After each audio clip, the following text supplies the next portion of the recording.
আপনি বলার সময় একটু ইয়ে রেখে বলবেন। কি দেখে বলবো? কোন গাদায় বলবে যে কিভাবে বলবো? আমি যদি বলি এই কথাটা, আমি এখনই বলছি যে আমি বলি, রাখেন, আপনি রাখেন, আপনি এটা দিয়ে আপনার একটা কথার মানে এটা হইতে হবে, মানে হবে দর্শন যেটা বুঝে সেটা হলো মানে। আরো কত কি বলবেন? আপনি কি শুধু আপনার মিথ্যা তথ্য এটা হচ্ছে ফ্যাসিজমের পরিচয়। আচ্ছা, আপনি তো মিথ্যা, এটাই হচ্ছে ফ্যাসিজমের পরিচয়। আপনি ট্যাগ দিয়ে দিলেন না? আমি কি সরকারের, আপনি ট্যাগ দিয়ে দিলেন না? সরকারের তোমার গ্রামেই ফ্যাসিস্ট আছে, তার মানে কি বলতে চেয়েছেন উনি? ওগুলোকে ধরো, কাটো, জবাই করো, মারো। এই কথার মানে এটা হয়?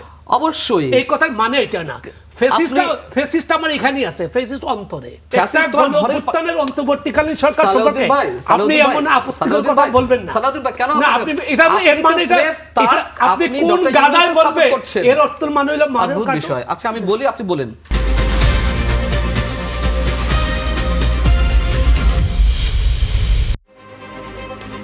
নেতা বদলায়, দল বদলায়, জন্ম নেয় নতুন দল, কিন্তু সাধারণ মানুষের ভাগ্য কি বদলায়? আশ্বাস আর প্রতিশ্রুতির ভিড়ে আমরা খুঁজব বাস্তবতার প্রতিফলন। আমাদের কাছে প্রশ্ন করা, দেশ ও মানুষের স্বার্থে প্রশ্ন করেই যাব। থাকবে মত এবং ভিন্ন মতে শ্রদ্ধা। স্টার নিউজ কড়া আলাপের সঙ্গে শান্তা শার্লিন।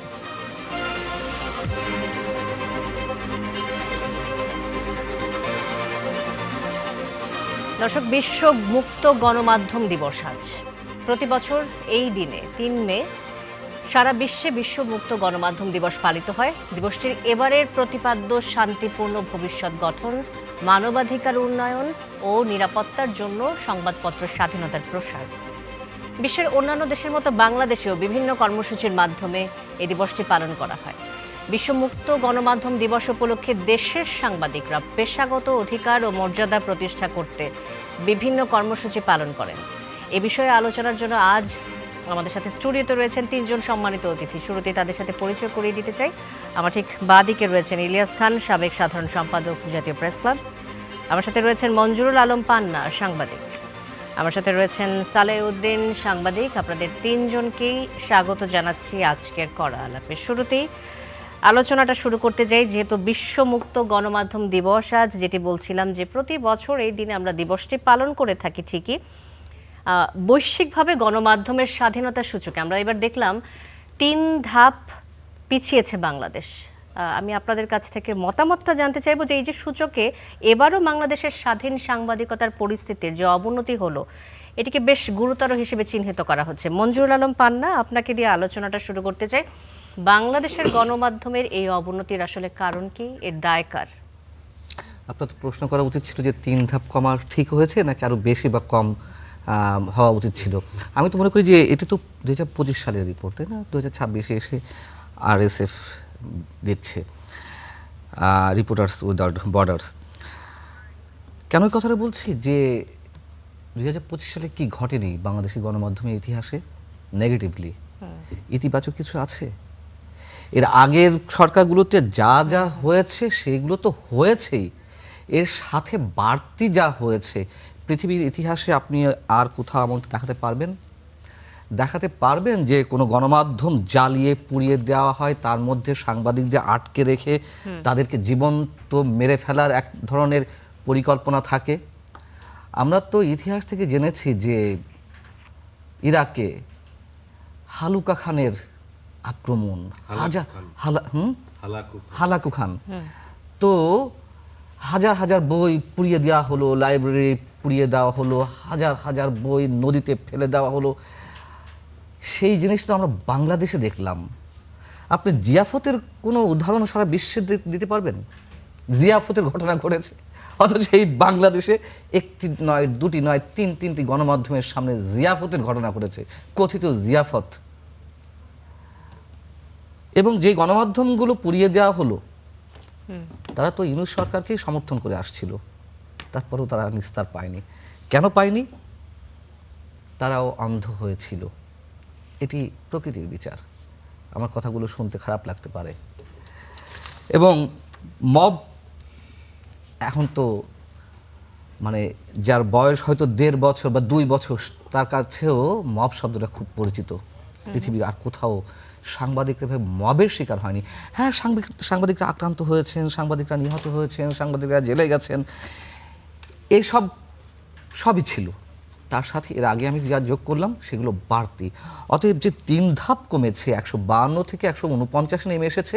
আপনি মবের কথা বলছেন, এই যে সোশ্যাল মিডিয়ার যে অপব্যবহার, এই কারণে কি মব ভীতি বেড়েছে বলে আপনার প্রশ্নই মনে ওঠে না হয়? কেন সোশ্যাল মিডিয়ায় অপব্যবহার, এটা তো অন্য সাবজেক্ট, এটা নিয়ে তো আলোচনা হতেই পারে।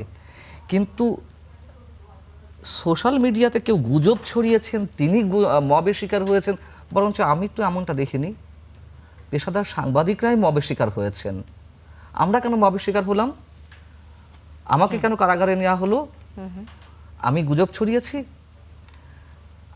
ওটা তো একটা মুক্তিযোদ্ধাদের প্রোগ্রাম ছিল, সেখানে মব ক্রিয়েট করা হলো কেন? মুক্তিযোদ্ধাদের রক্তাক্ত কেন করা হলো? কেন মুক্তিযোদ্ধাদেরকে আটক করা হলো? কেন অধ্যাপক, সাবেক সচিব, সাবেক মন্ত্রী তাদেরকে আটক করা হলো? মানে মুক্তিযুদ্ধে যারা সংগঠক তাদের মধ্যে অন্যতম। আমি লতিফ সিদ্দিকী সাহেবের কথা বলছি, তিনি তো আওয়ামী লীগ থেকে বিতাড়িত ছিলেন, তিনি তো আওয়ামী লীগ করতেন না শেষ পর্যায়ে এসে। তো যে মবটা ক্রিয়েট করা হলো, তাদেরকে না ধরে আমি পুলিশকে ফোন দিয়েছিলাম আচ্ছা, আত্মরক্ষার্থে। 999-এ ফোন দিয়েছি 3 টাইমস।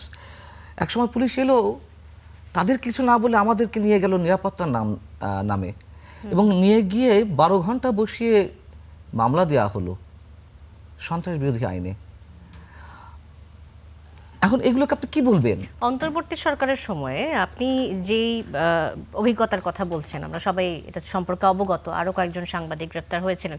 তো আপনার কাছে মনে হয় যে অন্তর্বর্তী সরকারের সময় আসলে সবাই একটা নিরাপদ অবস্থানে থাকার কথা ছিল না, বিশেষ করে সাংবাদিকদের? অবশ্যই, শুধু সাংবাদিক কেন, পুরো যারা জাতি, গণমাধ্যমে সমাজ, কথা বলছেন, হ্যাঁ, সবাই আসলে মন খুলে কথা বলতে পেরেছেন কিনা? কারণ বিভিন্ন সময় আমরা দেখি যে সরকারের চাপের কারণে সাংবাদিক কথা বলতে পারেন না, রিপোর্ট করতে পারেন না, এমন অভিযোগগুলো আসে। ওই সময়ে কি কারণে আপনাদের উপরে এই চাপটা আসলো? ইনুস সাহেব বলেছেন না মন খুলে কথা বলুন। তার একজন প্রেস সেক্রেটারি ছিল, কি শফিক না কি নাম যেন, হ্যাঁ, তিনি বলেছেন না যে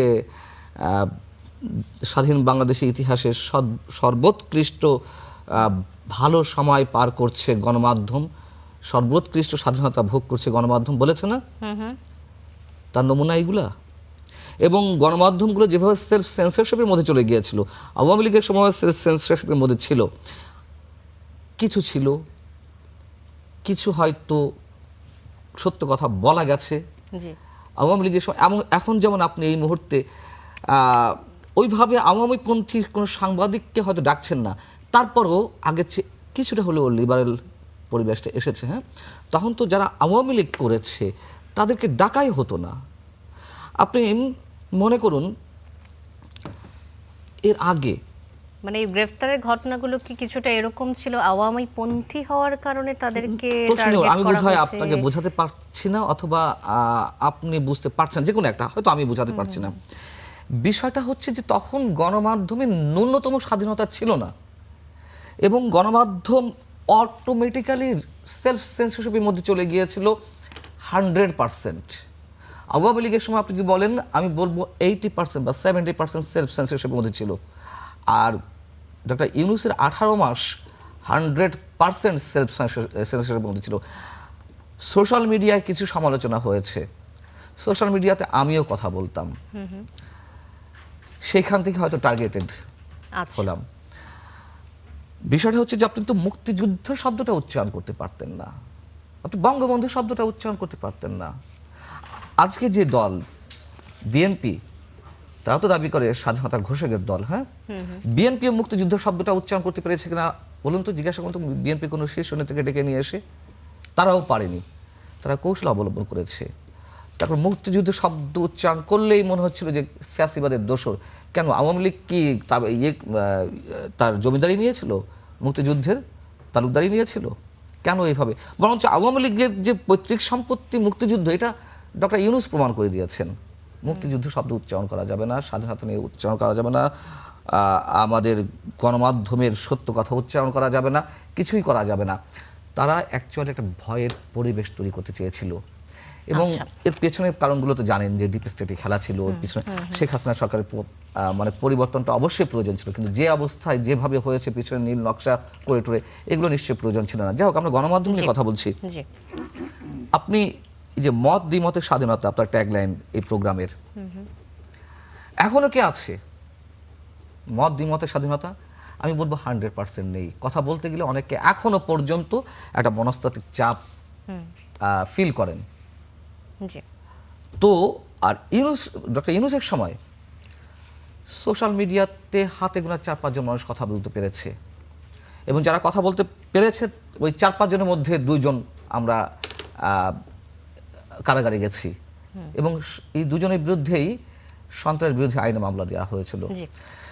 অতএব ভয়ের একটা পরিবেশ তৈরি করা দরকার ছিল, যাতে মানুষ টু শব্দের উচ্চারণ ওই করতে না পারে। প্রসঙ্গে আমরা আসছি কিছুক্ষণের মধ্যে। মঞ্জুরুল আলম পান্না, আবারও আসবো আপনার কাছে। ইলিয়াস খান, আপনার কাছে আসতে চাই যে বাংলাদেশের এই যে গণমাধ্যমের অবনতি, এটির কারণ কি বলে আপনার কাছে মনে হয়? কারণ আমরা অনেকগুলো বছর পার করেছি, গণমাধ্যমের স্বাধীনতা নিয়ে অনেক কথা হয়েছে, মাঝখানে ফ্যাসিজমের যে অভিযোগগুলো আসলো আওয়ামী লীগ সরকারের উপর এবং সেটি প্রমাণিত, তার পরবর্তীতে ইন্টারিম গভর্নমেন্ট আসলো, তারাও কি আসলে এই স্বাধীনতা নিশ্চিত করতে পেরেছে কিনা? আপনাকে ধন্যবাদ। তারা স্বাধীনতা নিশ্চিত করতে পারে, উনি অনেকগুলো কথা বলেছে। আমরা ইন্টারিম সরকার আমলে অনেক কিছু দেখেছি। এমনি ধরুন সরাসরি দেখা যায়নি যে তারা কোনো রিপোর্টের ব্যাপারে ফোন করছে বা এগুলো দেখা যায়নি, বাট এক ধরনের সেন্সরশিপ ছিল, অস্বীকার করার জো নেই। এবং আপনি দেখেছেন যে এটা বাংলাদেশের ইতিহাসের প্রথম পত্রিকা অফিসে ঘোষণা দিয়ে হামলা করা হয়েছে। পত্রিকা অফিসে গরু জবাই করে খাচ্ছে, এটা কী সংস্কৃতি? এইসব তরুণরা কারা? এবং খুব দুর্ভাগ্যজনক, প্রথম আলোতে আগুন দেওয়ার পরে, জ্বালিয়ে দেওয়ার পরে ঘোষণা দিয়ে যে আমরা এখন ডেইলি স্টারে যাচ্ছি। এবং আজকে এই স্টুডিওতে বলতে আমার খুব খারাপ লাগছে যে আমার অনেক সহকর্মী, আমাদের 3 জনের সহকর্মী, তারা ছাদের উপর ছিল, নিচে আগুন দেওয়া হয়েছে। এবং সেখানে যতজন মব সৃষ্টিকারী ছিল তার চেয়ে আইন শৃঙ্খলা রক্ষাকারী বাহিনীর লোকজন বেশি ছিল, তারা কিন্তু কোনো অ্যাকশনে যায়নি। ইভেন এই যে পত্রিকা অফিসে হামলা করা হয়েছে, শুনেছি মামলা হয়েছে, বিচ্ছিন্নভাবে 2 জন ধরেছে, বড় কোনো শাস্তি কিন্তু হয়নি। এই দৃশ্য কিন্তু আমরা দীর্ঘদিন বাংলাদেশে কোনোদিন দেখিনি। আমরা সংবাদপত্র অফিসে ধরুন গণমাধ্যমে বিভিন্ন অত্যাচার নির্যাতন হয়েছে। এই যেমন আমি যে পত্রিকাটি জব করতাম আগে, দৈনিক আমার দেশ, সেই পত্রিকাটি আওয়ামী লীগ সরকার বন্ধ করে দিয়েছিল, আরও অনেকগুলো গণমাধ্যম বন্ধ করে দিয়েছিল। কিন্তু আগুন লাগানোর ঘটনা কিন্তু আমার দেশে হামলা হয় নাই, হামলা হয়েছে, আগুনও দিয়েছে, করেছে, বন্ধ করে দিয়েছে, না আগুন ওইরকম ডাইরেক্ট দেয় না, ওই ছাপাখানায় আগুন দিয়েছিল, ছাপাখানায় আগুন দিয়েছিল।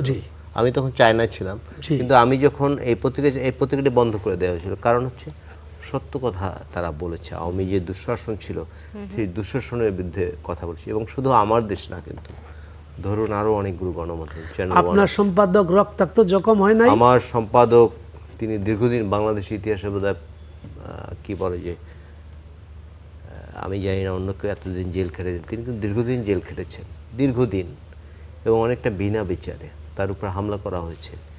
তারপরে ধরুন দৈনিক সংগ্রামের যিনি সম্পাদক, একজন বৃদ্ধ সম্পাদক, অনেক বয়স তার, জনাব আবুল আসাদ, তাকে অফিস থেকে টেনে হিস্ট্রি বের করা হয়েছে, দীর্ঘদিন তিনিও জেলে ছিলেন। আপনি কথাটা একটু ক্লিয়ার করে বলেন, মানে কবে? অন্তর্বর্তীকালীন সরকারের আমলে? না, আমি তো বললাম যে আওয়ামী সরকারের আমলের কথা বলছেন তিনি। তার পরবর্তীতে এলো অন্তর্বর্তী সরকার এবং এখন নির্বাচিত সরকার। এই 3 সরকারের নির্বাচিত সরকারের কি বলা যায়, তারা তো কেবল ক্ষমতায় আসলে মাত্র 2 মাস রয়েছে, বাট ইন্ডিকেশন পজিটিভ।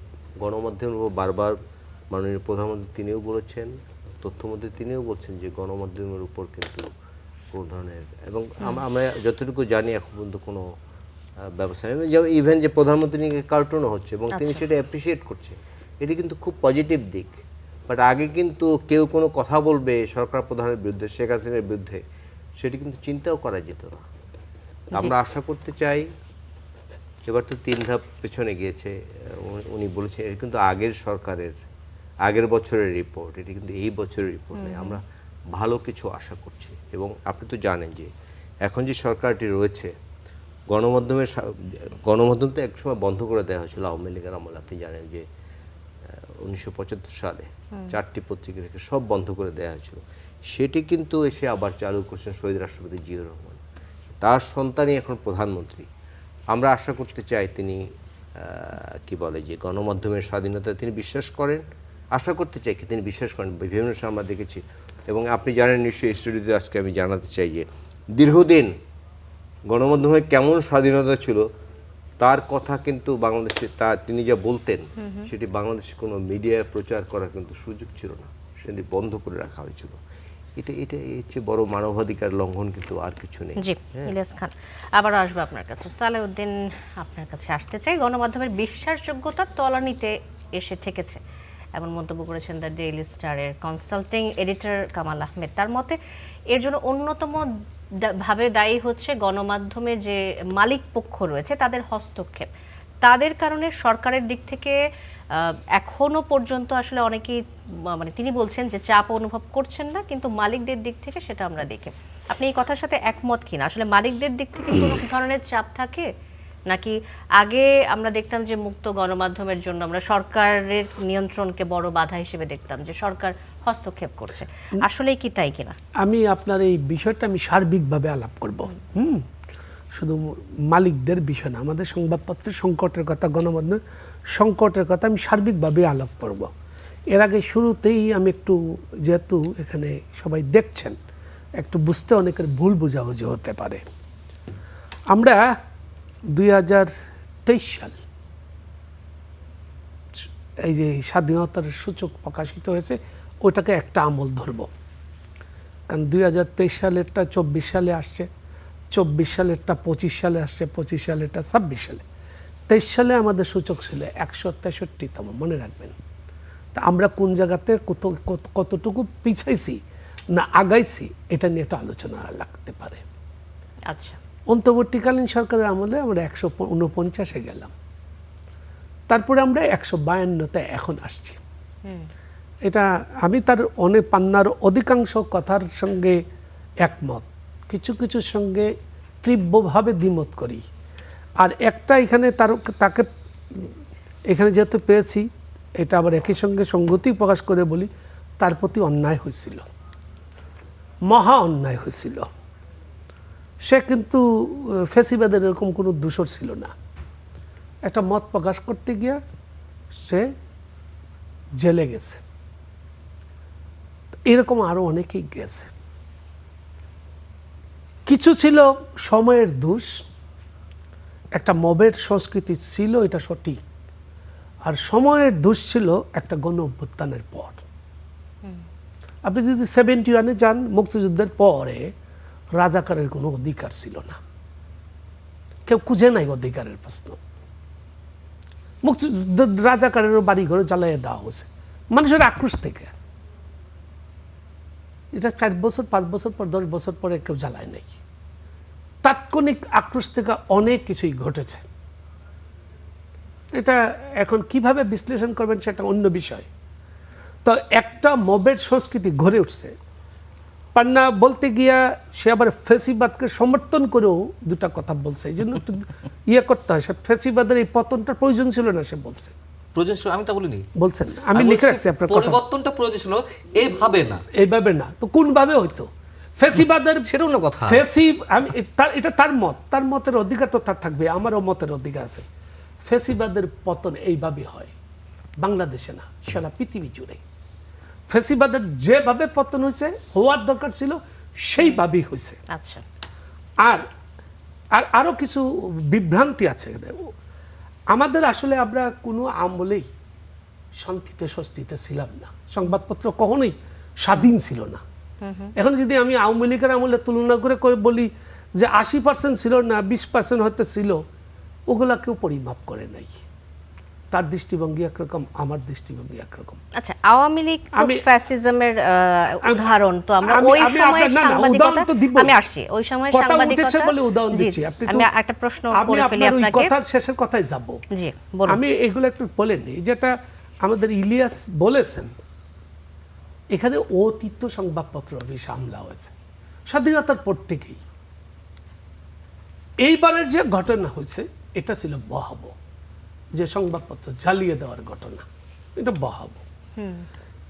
এইগুলার বিরুদ্ধে আমাদেরকে দাঁড়াইতে হবে। কিভাবে দাঁড়াবো?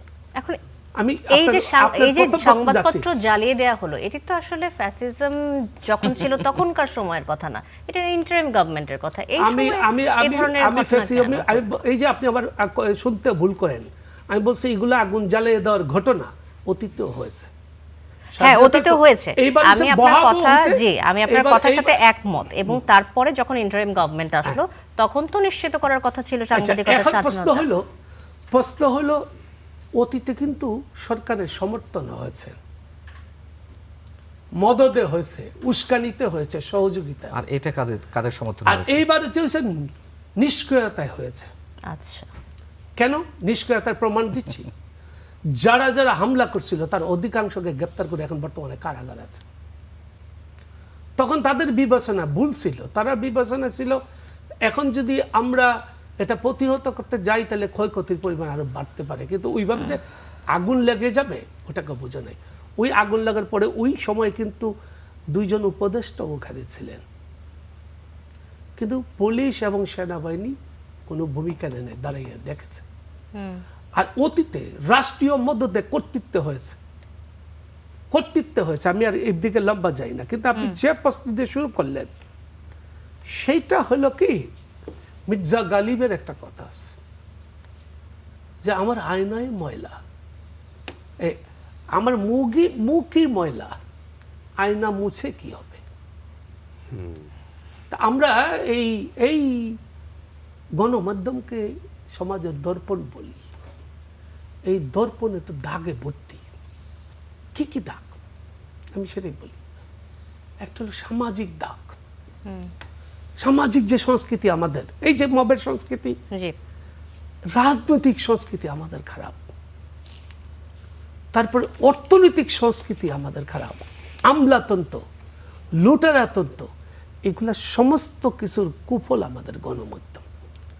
আপনি আসেন, গণমাধ্যম একটা বিতর্কিত ব্যবসায়ী গ্রুপের হাতে 7টা সংবাদপত্র, গণমাধ্যম 22টা কর্পোরেট হাউসের মধ্যে, 22টা বা 32টা, তার মধ্যে তাদের মালিকাদের 37টা আছে।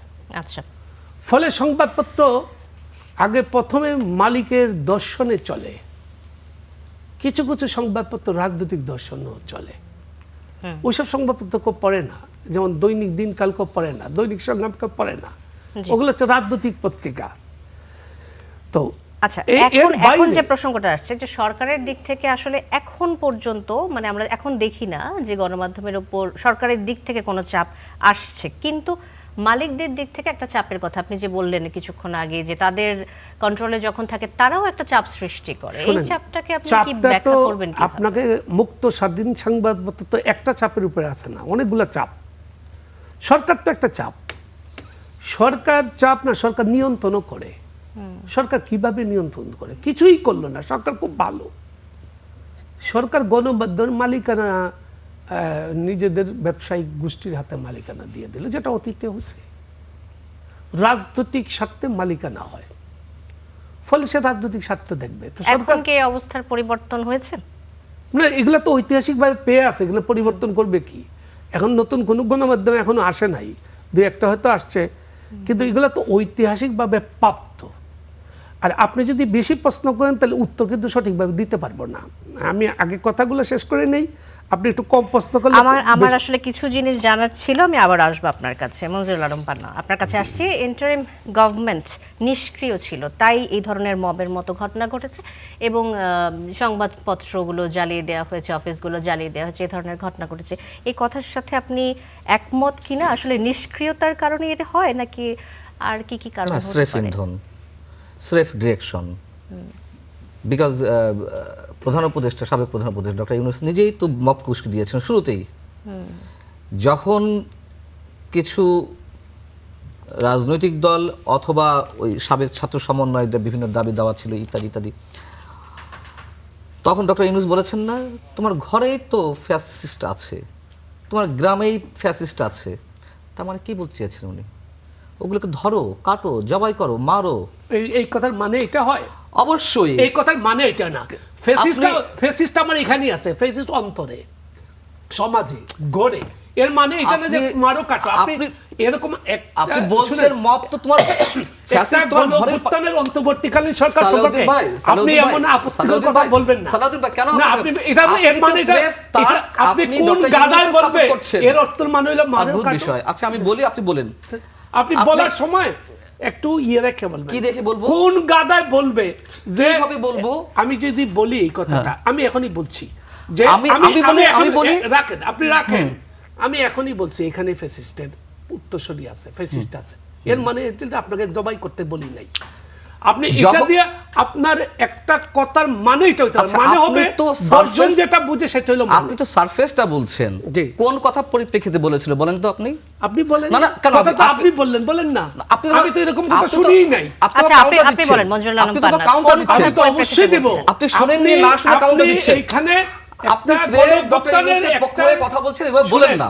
আপনি বিষয়টা হচ্ছে, বিষয়টা হচ্ছে আপনি আপনি এখানে আইসা আপনি ফ্যাসিবাদের পক্ষে বলেন। এই তো যখন যুক্তিতে পারা হয় না, যখন যুক্তিতে পারা হয় না, তখন এই ফ্যাসিস্ট বলবেন, আরো কত কি বলবেন। এটা হচ্ছে ফ্যাসিজমের পরিচয়। আচ্ছা, আপনি তো মিথ্যা, এটাই হচ্ছে ফ্যাসিজমের পরিচয়। আপনি ট্যাগ দিয়ে দিলেন না, আমি কি সরকারের, আপনি ট্যাগ দিয়ে দিলেন না সরকারের সিপাও। মঞ্জুরুল আলম পান্না, আপনি আপনার যে বিষয়টা বলতে চাচ্ছিলেন আপনি বলুন। বাদ দেন, এর মানুষ হাসে, মানুষ হাসে, মানুষ খায় না, এগুলো মানুষের কাছে গ্রহণযোগ্য হয় না। কথায় কথায় ফ্যাসিস্ট পরিচয় দিবেন, ট্যাগ দিয়ে দিবেন, যে যার যার মত দেবে। এই গণমাধ্যমের স্বাধীনতা নিয়ে তো প্রশ্ন আপনি আমি ফ্যাসিস্ট না, কাউকে দূষণ বলা ফ্যাসিস্ট হয় না। ফ্যাসিস্টের অর্থ জানেন? এটাই তো আপনি বুঝাই দেন, আপনি ফ্যাসিবাদের পরিবেশটা নষ্ট করে দিলেন, আপনি পরিবেশটা নষ্ট করে দিচ্ছেন। আমরা সবাই সাংবাদিক। আপনি ফ্যাসিবাদের সংজ্ঞা জানেন কিনা? আপনি ওনাকে ফ্যাসিবাদের দোষর বলছেন? তো ফ্যাসিবাদের দোষর তো থাকতে হবে, ফ্যাসিবাদের সমর্থক ফ্যাসিবাদের দোষর। আচ্ছা, মঞ্জুরুল আলম পান্না যদি উনি ওনার মতামত দেন, মঞ্জুরুল আলম পান্না যদি তার মতামত দেন, তাকে তার মতামতটা দিতে দেন। উনি ওনার কথাটা শেষ করুন। শুনেন, আমি ওটা মতামত দিলাম আপনাকে খুন করার, এটা মতামত না। মতামতের একটি যুক্তিগত থাকবে। আপনি বলি শুনেন, আপনি চুরের পক্ষে নিবেন, মানে আপনি অপরাধী সমাজ। একেবারে স্রেফ দালালি করতে আসিনি আমরা এখানে। আজকে গণমাধ্যমের স্বাধীনতা নিয়ে কথা হচ্ছে। আমার মনে হয় এই শোতে যদি স্বাধীনতা না থাকে কথা বলার, তাহলে গণমাধ্যমের স্বাধীনতা নিয়ে কথা হচ্ছে। আজকে গণমাধ্যমের স্বাধীনতা দিবসে আমরা সবাইকে কথা বলার স্বাধীনতা দিচ্ছি। বলুন। উনি তো না জেনে কাউন্টার দিল, আবার বলে আমি না জানি। ওনাকে শেষ করতে দিই। মঞ্জুরুল আলম পান্না কথা বলতে আসছেন, আপনি না জানেন নাকি এজেন্ট হয়ে আসছেন? আপনি না জানেন। সালাউদ্দিন, আমি আপনার কাছে আসছি, আমি আপনার কাছে আসছি। আমি আপনার কাছে আসছি। সালাউদ্দিন, আপনাকে থামতে হবে এখন। আপনি কাউকে অনিয়ারে এভাবে বলতে পারেন না। সালাউদ্দিন, আপনি কাউকে অনিয়ারে এভাবে বলতে পারেন না। মঞ্জুরুল আলম পান্না, আপনি কথা শেষ করুন। আপনি কাউকে এভাবে বলতে পারেন না। মঞ্জুরুল আলম পান্না, আমি বলছিলাম যে ডক্টর ইউনূস নিজে বলেছেন যে তোমার ঘরের মধ্যেই ইয়ে আছে, ফ্যাসিস্ট আছে। এই কথাগুলো কোন পর্যায়ে বলছিলেন? এবং উনি না জেনেই আমি কি বলতে যাচ্ছি, আমার কাছে কথা টেনে যাক, এগুলো পার্সোনাল। আচ্ছা, বিষয় হচ্ছে কি, যখন প্রশাসনের মধ্য থেকে ফ্যাসিস্ট বা ফ্যাসিস্টের দোষর আখ্যা দিয়ে তাদেরকে অব্যাহতি বা চাকরিচ্যুত দাবি জানাচ্ছিল, কাউকে কাউকে করা হচ্ছিল না, হয়তো কাউকে কাউকে করছিল, সেই মুহূর্তে ডক্টর ইউনূস কি বলছিলেন?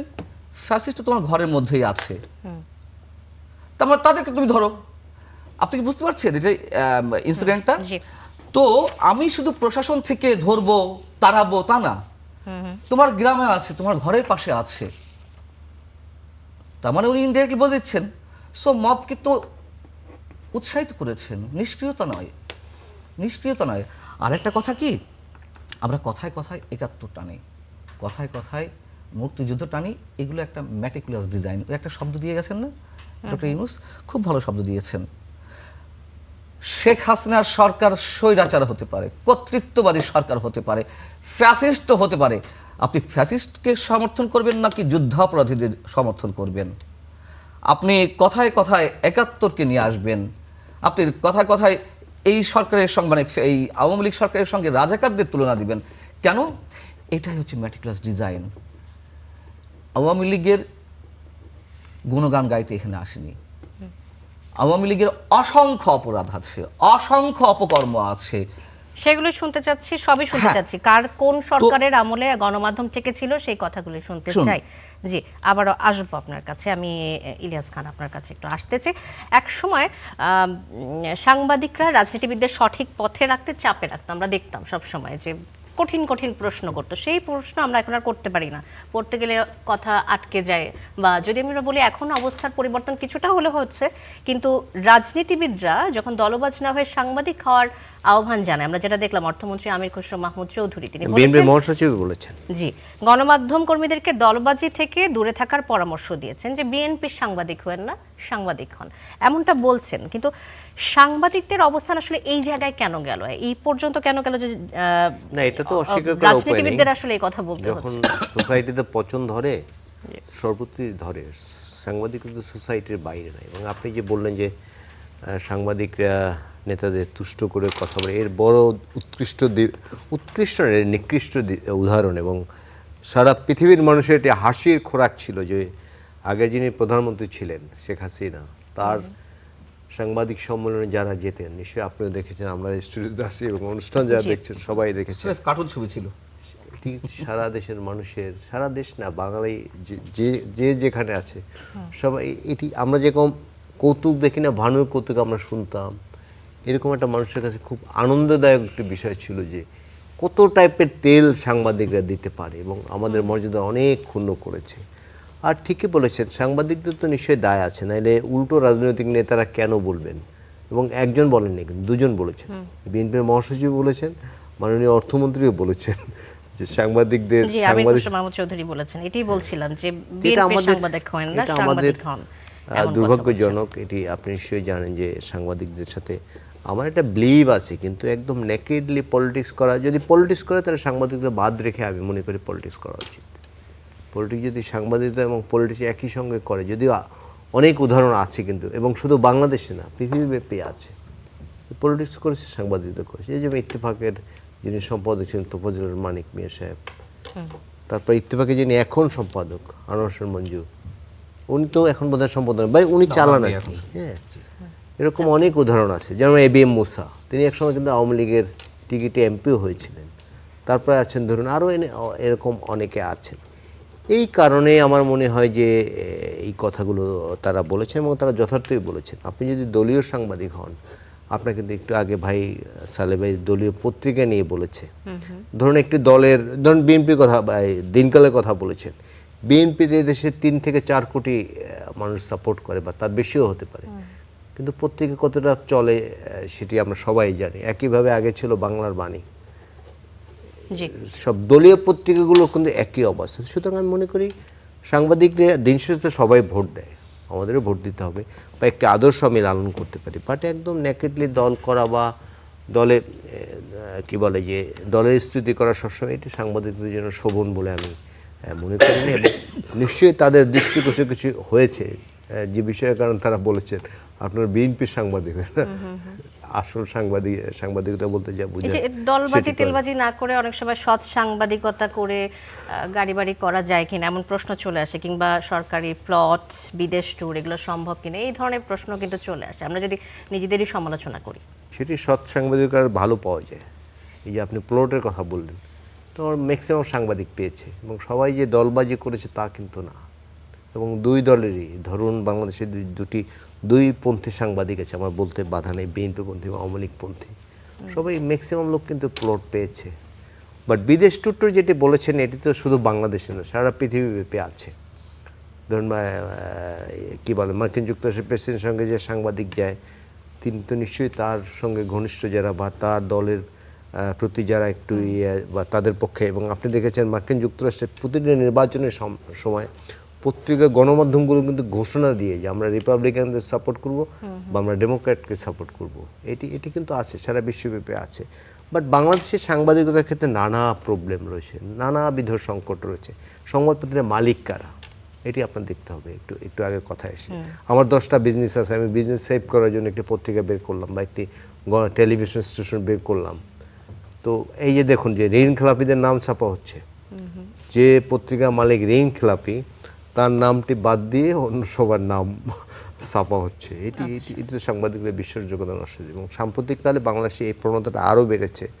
অধিকাংশ গণমাধ্যমই কোনো না কোনো বড় গ্রুপের মালিকানায় আছে, যে কারণে মালিকদের পারপাস সাফ করতে অনেক সময়, যেমন আজকে বোধহয় বলেছেন ডেলিস্টার সম্পাদক বলেছেন যে একটি ক্লিনিকের মালিক যদি একজন যে ব্যক্তি হয়, তিনি কিন্তু সার্জন না, তিনি ইচ্ছে করলে অপারেশন করতে পারবেন না। কিন্তু ঠিক একজন সংবাদপত্রের মালিক তিনি হয়তো তিনি সাংবাদিক না, তিনি কিন্তু মূল কাজটি করার মধ্যে সম্পাদক।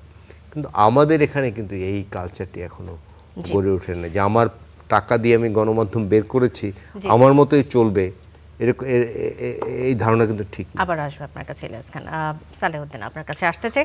125 বার পিছিয়ে সাংবাদিক দম্পতি সাগর সরওয়ার ও মেহেরুন রুনির হত্যা মামলার তদন্ত শেষ করতে গঠিত উচ্চ ক্ষমতা সম্পন্ন টাস্কফোর্সকে আরও 6 মাস সময় দিয়েছেন হাইকোর্ট।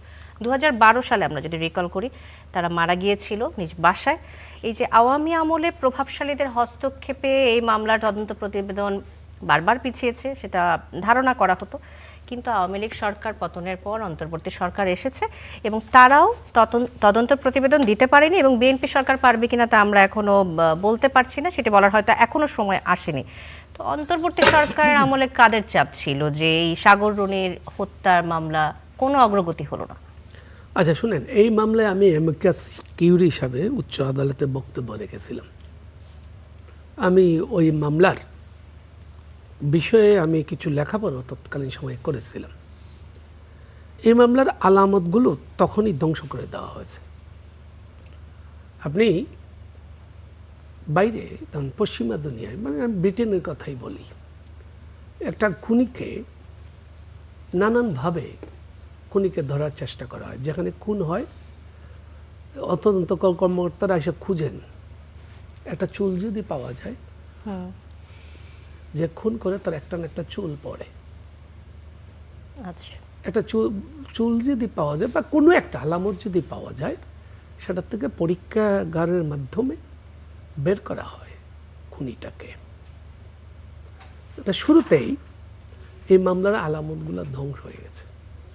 বিশেষ করে সবচেয়ে মজার ঘটনা হলো যে বটি সম্ভবত যার মধ্যে রক্তের দাগ ছিল, সেটা প্লাস্টিক রাসায়নিক পরীক্ষাতে যায় নাই।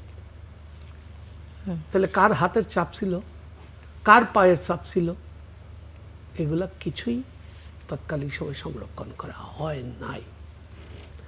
এখন তদন্ত সময়ের গতিতে চলছে। কি ইন্টারন্যাশনালি করা হয়নি? হাউ ডু ইউ থিংক এটা ইন্টারন্যাশনালি করা হয়েছে, অথবা এটা তো অনুমান।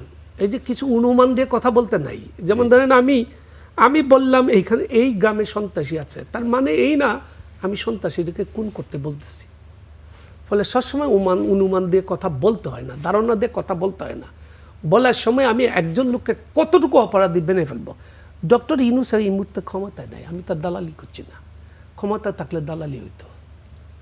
এখন তিনি নাই, তিনি গণ অভ্যুত্থানের অংশ হিসাবে তিনি ছিলেন, এইটা সত্য।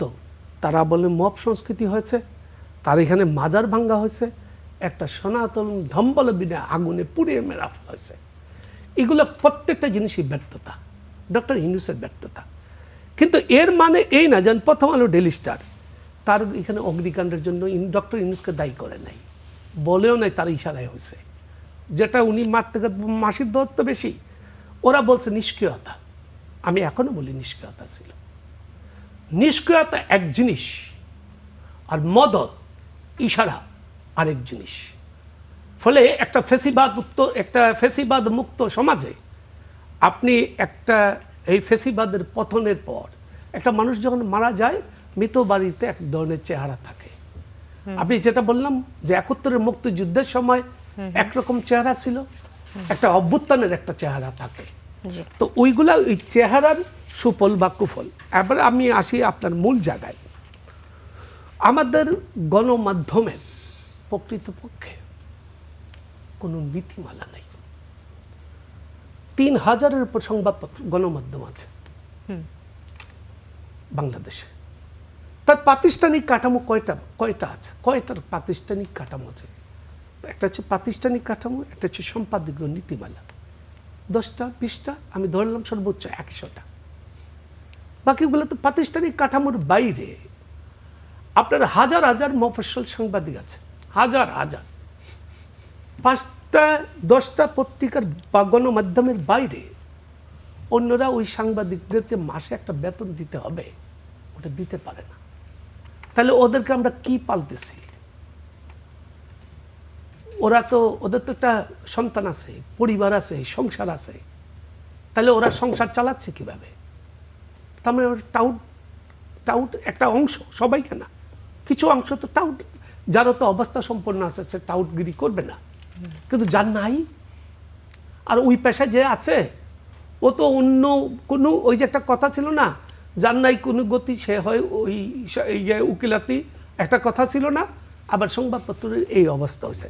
আচ্ছা, 2, এই যে হাজার হাজার সাংবাদিকতা করছে তার যোগ্যতা কি, তার নিয়ন্ত্রণ কি? ফলে অপতথ্য ছড়াচ্ছে।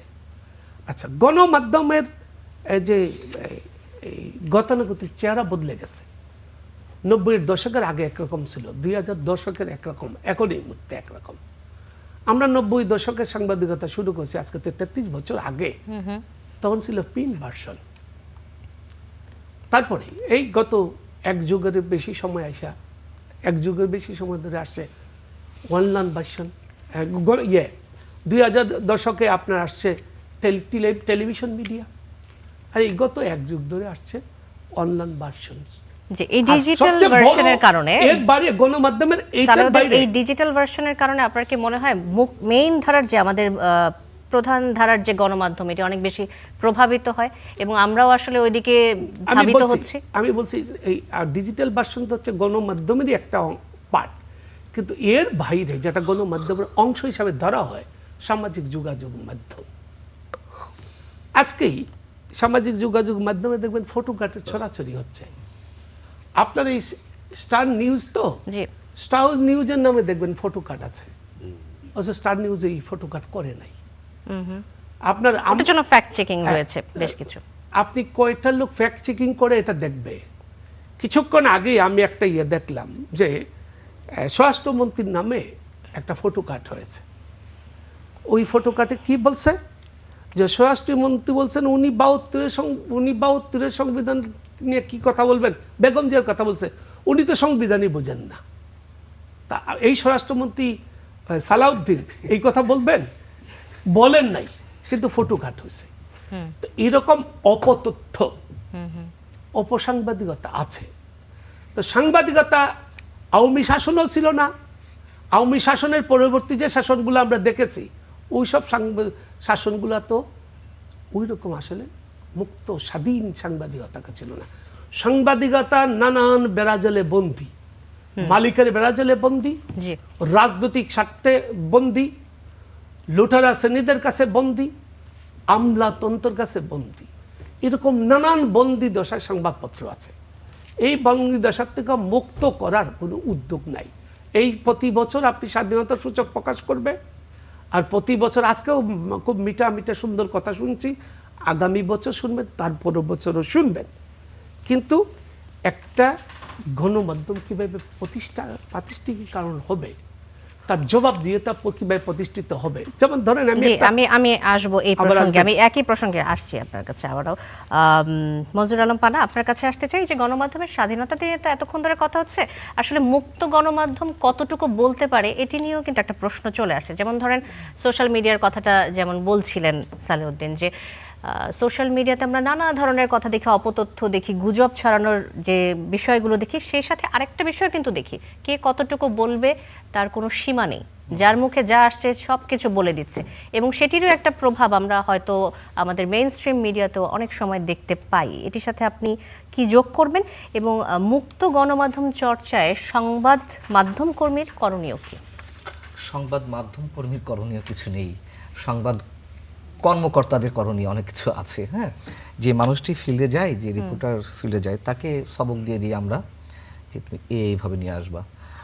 দেখা যাচ্ছে বক্তব্য একটা নিয়ে আসলো, আমরা আমাদের পলিটিক্যাল এজেন্ডা হোক বা মালিক পক্ষের এজেন্ডা হোক, যেটাই হোক না কেন, সেই জায়গা থেকে বলি ঠিক আছে বক্তব্যের ওটুকু বাদ দিয়ে এটুকু দাও।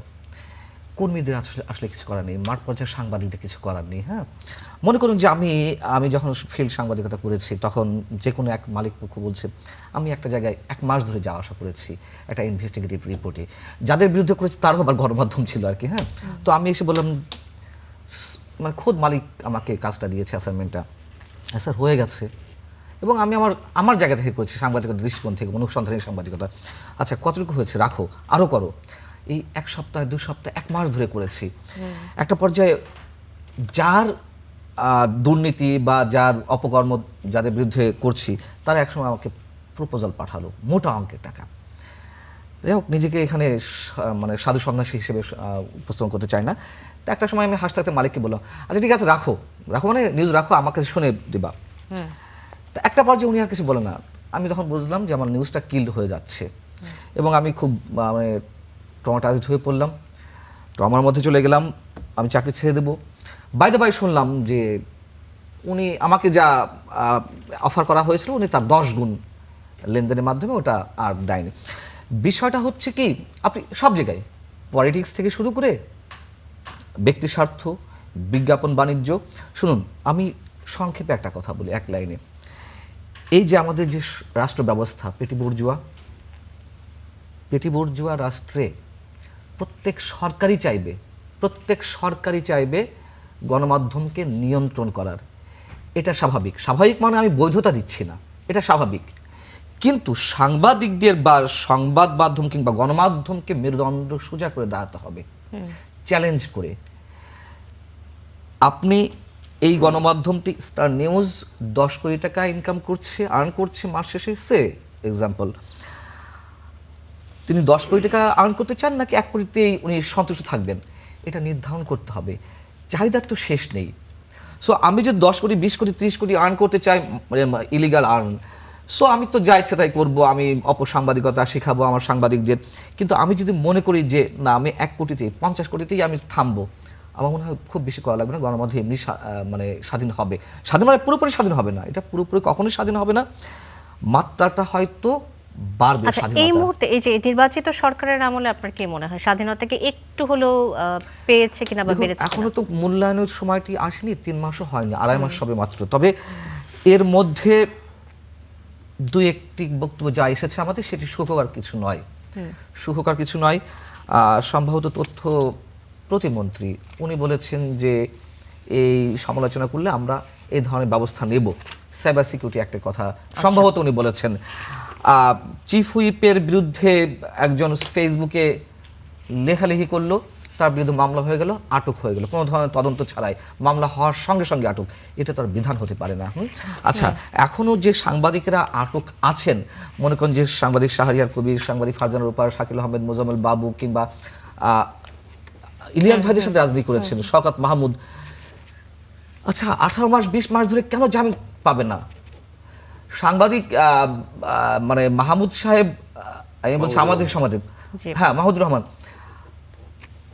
ওনার উপর অবিচার করা হয়েছে, ঠিক আছে, কিন্তু ওনার বিরুদ্ধে অভিযোগ ছিল কি অপতথ্য দেওয়া হয়েছে। আচ্ছা, আমার কথা হচ্ছে যার বিরুদ্ধে যে অভিযোগ থাকবে সেই অভিযোগের ভিত্তিতে তদন্ত হোক, বিচার হোক, যে সাজা হয় হোক, কিন্তু আপনি জামিন দিবেন না কেন? যদি মাহমুদুর রহমান ভাইয়ের ক্ষেত্রে বলতে হয় তাহলে তাদের ক্ষেত্রেও বলতে হবে। আর এই মানুষগুলো হত্যা করেছে, ফারজানার উপর, শাকিল আহমেদের বিরুদ্ধে 15টি হত্যা মামলা। আপনাকে মনে হয় সাংবাদিককে হত্যা করতে পারে? আবার 15টি হত্যা মামলা, এটা কোন ধরনের কথা? জি, আপনি 75 দিন কারাগারে ছিলেন, তো সাংবাদিকতা করতে গিয়ে যে মামলার শিকার হয়েছেন, এটি আসলে কোন আইনে আপনার যে মামলাটি হয়েছে সেটির পরবর্তী হিসেবে এখন সেই মামলার আপডেট কি? আপনি কি মুক্ত হয়েছেন? হাজিরা দিতে হচ্ছে এবং আমাকে উপস্থাপন করা হয়েছিল রাষ্ট্রের অন্যতম শীর্ষ সন্ত্রাসী। আমি নাকি সরকার উৎখাতের পরিকল্পনা, সশস্ত্র বিপ্লবের পরিকল্পনা করছিলাম। কোথায় বসে? ঢাকা রিপোর্টার্স ইউনিটিতে সকালবেলায় উজ্জ্বল দিবলাকে আমরা সশস্ত্র বিপ্লবের পরিকল্পনা করছিলাম। এই হচ্ছে আমাদের রাষ্ট্রের চেহারা। আমি বলছিলাম, আমি 30 সেকেন্ডে শেষ করি। বিষয় হচ্ছে যে 2.5 মাসের মধ্যে কেন এই যে মানুষগুলোর কথা বললাম, এর বাইরেও আরো অনেক সাংবাদিক আছে, এবং শুধু আমি তাদের কথা বলবো কেন, অসংখ্য নিরীহ নিরপরাধ মানুষ মাসের পর মাস জেল কাটছে, একটা মামলায় জামিন হচ্ছে, পরবর্তীতে আরেকটা মামলা যাচ্ছে সোনা অ্যারেস্টে দেখে, কারাগারে থাকতেই। আওয়ামী লীগের সময় হয়েছে, জামিন পেয়ে জেল গেটে বেরিয়েছে, ওখান থেকে মানে কি বলে ওটাকে এসবি লোক যারা ধরেছেন সাদা পোশাকে, কিন্তু এখন হচ্ছে ভেতরে রয়েছেন পরবর্তীতে আর একটা মামলা। আচ্ছা, মোয়াজ্জেম হোসেন আলাল কিংবা মির্জা ফখরুল ইসলাম সাহেবের বিরুদ্ধে 250 থেকে 450 মামলা পর্যন্ত হয়েছে, জামিন তো হয়েছে। আমি এই সরকারের সময় এটি বলছি যে খুব সুখকর কিছু মনে হচ্ছে না 2.5 মাসের মধ্যে এদের বিষয়তেও অন্তত কিছু সিদ্ধান্ত নেওয়া দরকার ছিল, তাই না?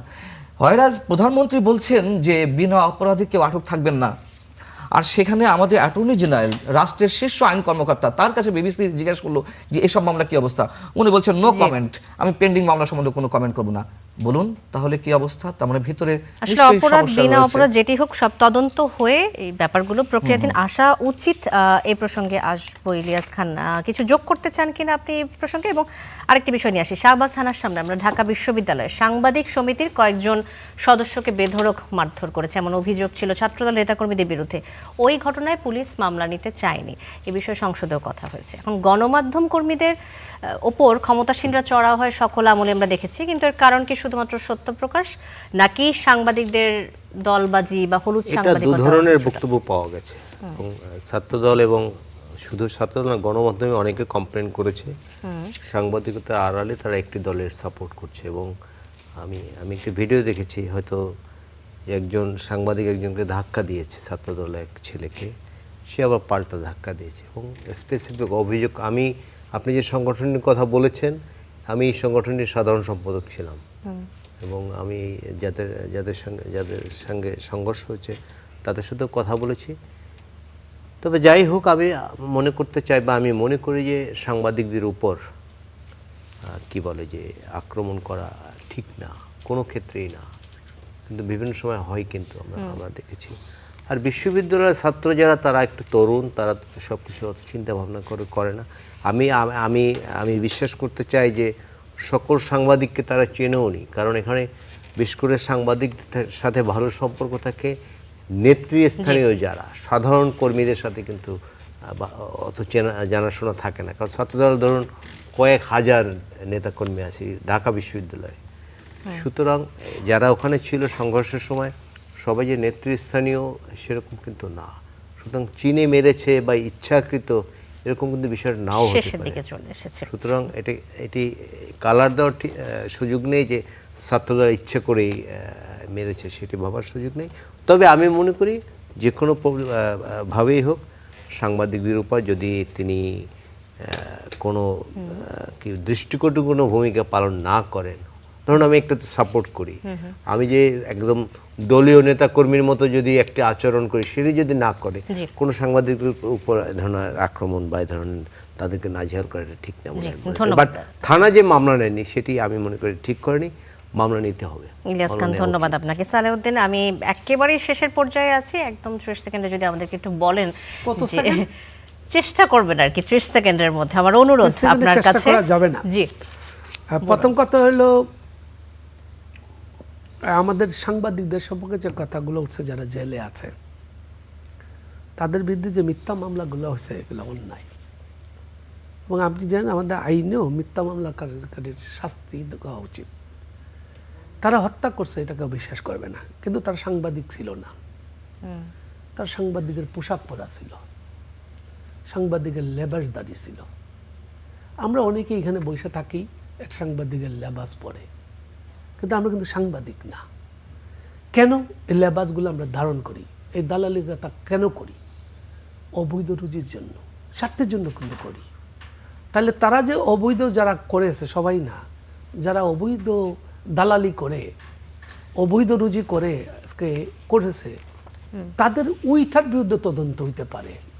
তারা দুর্নীতি করেছে কিনা, অসাধু কোনো কাজ করেছে কিনা, সেইটা হইতে পারে। তাদের বিরুদ্ধে হত্যা মামলা হইতে পারে না। আর যতদিন দালালি সাংবাদিকতা থাকবে, এটা আগেও ছিল, এখনও তৈরি হবে। কিন্তু ওই সময়টায় ওই যে বললাম না, গণমাধ্যম যখন দায়িত্বশীল ভূমিকা পালন করে তখন একটা সরকার ফ্যাসিস্ট হইতে পারে না। তো ওই সাংবাদিকদের দায় আছে ফ্যাসিস্ট হওয়ার, ওই গণমাধ্যমের দায় আছে ফ্যাসিস্ট হওয়ার। তো কোনো সাংবাদিকতা ছিল না। তো এখন আমি হয়তো সাংবাদিক ট্যাগ লাগাই তাদের মুক্তি চাই, আমি মুক্তি অবশ্যই চাই, কিন্তু ওই কোনটা হত্যা মামলা থেকে আমি তো বলি হত্যা মামলা প্রত্যাহার করে নেওয়া উচিত। এবং তারা দুর্নীতি করেছে তাদের বিরুদ্ধে দুর্নীতির মামলা হইতে পারে, আয় বহির্ভূত সম্পদের অর্জনের মামলা হইতে পারে। আমার কথা শেষ, আপনাদের সময় বোধ শেষ। ধন্যবাদ সালেউদ্দিন আমাদের সাথে যুক্ত হবার জন্য। ইলিয়াস খান অসংখ্য ধন্যবাদ এবং মঞ্জুর আলম পান্না আপনাদের তিনজনকে অসংখ্য ধন্যবাদ আজকের কড়া আলাপে আসার জন্য। দর্শক শেষ করছে কড়া আলাপ, অনেক ধন্যবাদ সাথে থাকার জন্য।